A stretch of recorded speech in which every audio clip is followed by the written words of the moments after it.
नमस्कार दोस्तों, एक्यूप्रेशर चिकित्सा में एक बार फिर से आपका स्वागत है। दोस्तों, आज हम चर्चा करेंगे स्टमक और स्प्लीन एनर्जी की। ये दोनों ही अर्थ तत्व से संबंध रखते हैं, अर्थ एलिमेंट से संबंध रखते हैं, पृथ्वी तत्व है और ह्यूमिडिटी एनर्जी कहलाता है। स्टमक यांग है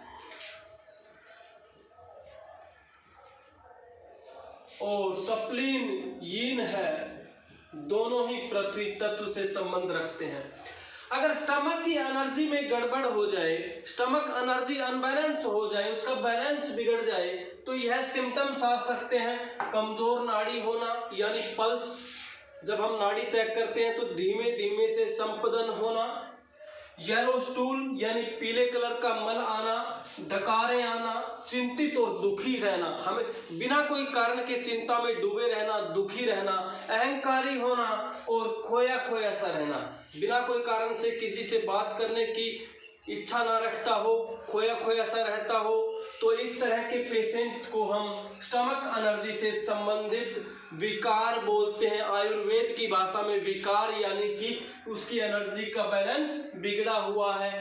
ध्यान रहे, हम टीसीएम में हमेशा एनर्जी लेवल पर काम करते हैं, ना कि सीधे ऑर्गन पर काम करते हैं। और इस तरह की एनर्जी से संबंधित रोगी में यह सिम्टम्स हो सकते हैं। अब ये सिम्टम्स जानने के बाद डायग्नोज कैसे करते हैं, सवाल ये उठता है। इस तरह के सिम्टम्स वाले रोगी को अगर नाभि से छाती तक कोई भी तकलीफ हो तो ST45 बिंदु लेना होता है, क्योंकि यह मेटल एनर्जी से संबंध रखता है। और अगर ऐसे रोगी को बुखार भी आता हो तो ST44 बिंदु लेना होता है, क्योंकि यह जल तत्व से संबंध रखता है। संबंधित ऑर्गन में 5 एलिमेंट के आधार पर यह जल तत्व से संबंध रखता है।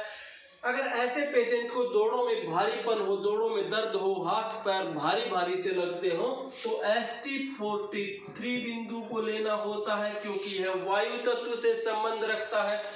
अगर इस तरह के पेशेंट को अगर हाथ पैर ठंडे रहते हो तो यह फायर एलिमेंट की कमी को दर्शाता है, इसलिए इसे ST41 बिंदु को लेना होता है, क्योंकि यह फायर एलिमेंट से संबंध रखता है। इस तरह के सिम्टम्स वाले रोगी को अगर डकारें आती हो, हिचकी आती हो, उल्टी या दस्त या अपच यानी इंडाइजेशन की प्रॉब्लम हो, तो इसका होरोरी बिंदु जो कि अर्थ तत्व का है ST36 पर मोक्सा के बहुत अच्छे रिजल्ट आते हैं। अगर किसी भी तरह के पेट की गड़बड़ हो, इंडाइजेशन हो या उल्टी दस्त लगे हों, तो ST36 बिंदु को पर मोक्सा करें। तो इस तरह के सिम्टम्स वाले रोगी को हम केवल 5 एलिमेंट के आधार पर डायग्नोज कर सकते हैं, जिसे तत्व का ज्ञान कहते हैं। स्प्लीन जो कि यीन ऑर्गन है, अगर इसमें किसी तरह की प्रॉब्लम आई है, कमजोर पाचन होना यानी इंडाइजेशन होना, पाचन तंत्र का कमजोर हो जाना, डाइजेस्टिव सिस्टम कमजोर हो जाना, थकान होना, बिना कोई काम करे बैठे बैठे भी थकान महसूस होना, हाथ पैर भारी रहना, जोड़ों में दर्द आना, नींद हर वक्त लेटे रहने को जी करना, उदासी होना और नाभि के नीचे दर्द जो कि दबाने से बढ़ जाए, इस तरह के रोगी को हम स्प्लीन का रोगी मानते हैं, स्प्लीन एनर्जी का रोगी मानते हैं।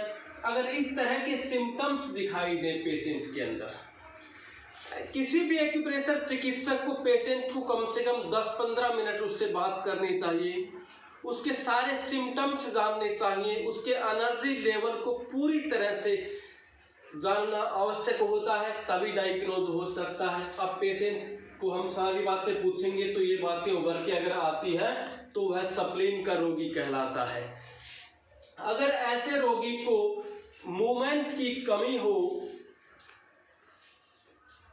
यानी हाथ पैर भारी रहते हो, लेटे रहने को जी करता हो, जोड़ों में दर्द हो, तो SP1 बिंदु को लेना होता है, क्योंकि है इस ऑर्गन का वायु तत्व का बिंदु है। SP1 वुड एनर्जी का बिंदु है, यानी काष्ठ तत्व का, विंड एनर्जी यानी वायु एनर्जी का बिंदु है। अगर ऐसे रोगी को के सिम्टम्स में ऐसे सिम्टम्स वाले रोगी को जोड़ों में दर्द हो, उदासी रहती हो, लेटे रहने को जी करता हो तो SP1 बिंदु को लें।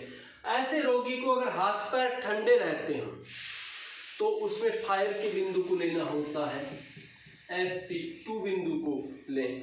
ऐसे रोगी को पेट की गड़बड़ हो, पतले दस्त लगे हों, उल्टी आने को जी करता हो, इसका होरोरी बिंदु जो कि अर्थ से संबंध है, SP3 बिंदु लें।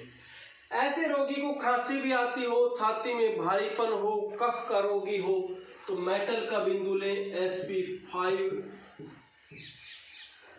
ऐसे रोगी को अगर उल्टी दस्त के साथ साथ बुखार आता हो, हाथ पैर गर्म हो, सिर गर्म हो, ज़्यादा गर्म हो तो इसमें वाटर का बिंदु SP9 लेना होता है। इस तरह के सिम्टम्स वाले रोगी को अगर बुखार आता हो तो SP9 बिंदु लेना होता है, क्योंकि यह जल तत्व से संबंध रखता है। तो इस तरह से आसानी से हम पेशेंट से 5, 7, 10 मिनट बात करके उसकी एनर्जी को पहचान करके उसके सारे सिम्टम्स जान करके इस तरह से डायग्नोज आराम से कर सकते हैं। अगर मेरा वीडियो आपको पसंद आए तो वीडियो को लाइक ज़रूर करें, चैनल को सब्सक्राइब करें, क्योंकि आने वाले इसी तरह से ज्ञानवर्धक वीडियो आप तक जल्द से जल्द पहुँचे।